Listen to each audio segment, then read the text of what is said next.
update ng bayan. Maasahan anumang panahon. Magandang gabi po sa ating lahat. Narito ang update sa lagay ng panahon ngayon at sa susunod na 24 oras. Tuluyan nang nalusaw ang binabantayang low pressure area malapit sa Palawan ngayong araw.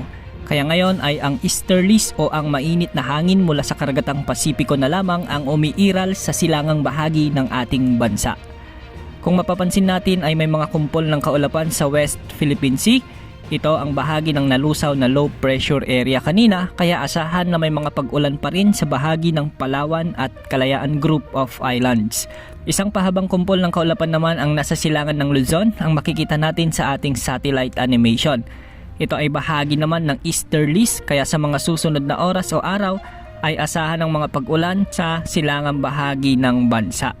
Dahil sa pag-iral ng easterlies, asahan ang maulap na kalangitan ngayon na may mga kasamang paminsan-minsan mga pag-ulan sa Aurora at sa Quezon Province. Asahan din ang bahagyang maulap hanggang sa maulap na kalangitan na may mga pag-ulan sa Bicol Region, Eastern Visayas, Caraga Region at Davao Region. Sa nalalabing bahagi naman ng bansa, kabilang ang Metro Manila, posible din ang mga pag-ulan dulot ng pamumuo ng mga localized thunderstorms. Samantala, sinabi ng Pag-asa nitong Miyerkules na may posibilidad na ang La Nina phenomenon na nauugnay sa above normal rainfall ng bansa ay maaring maudlot o kaya magsimula na lamang sa huling quarter ng taon. May 50% na posibilidad na ang La Nina phenomenon ay bubuo sa paligid ng Setyembre hanggang Nobyembre dahil sa kawalan ng katiyakan sa mga kondisyon ng karagatan ayon sa Pag-asa.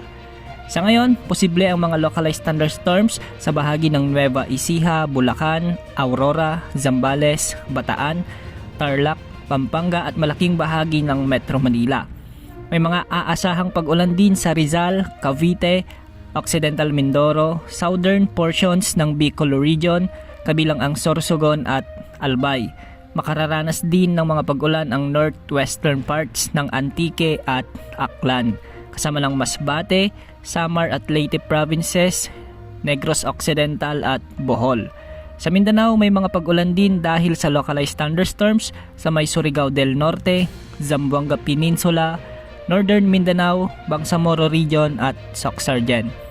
Samantala wala namang inaasahang bagyo o low pressure area na posibleng makaapekto sa bansa sa susunod na 3 hanggang 5 araw.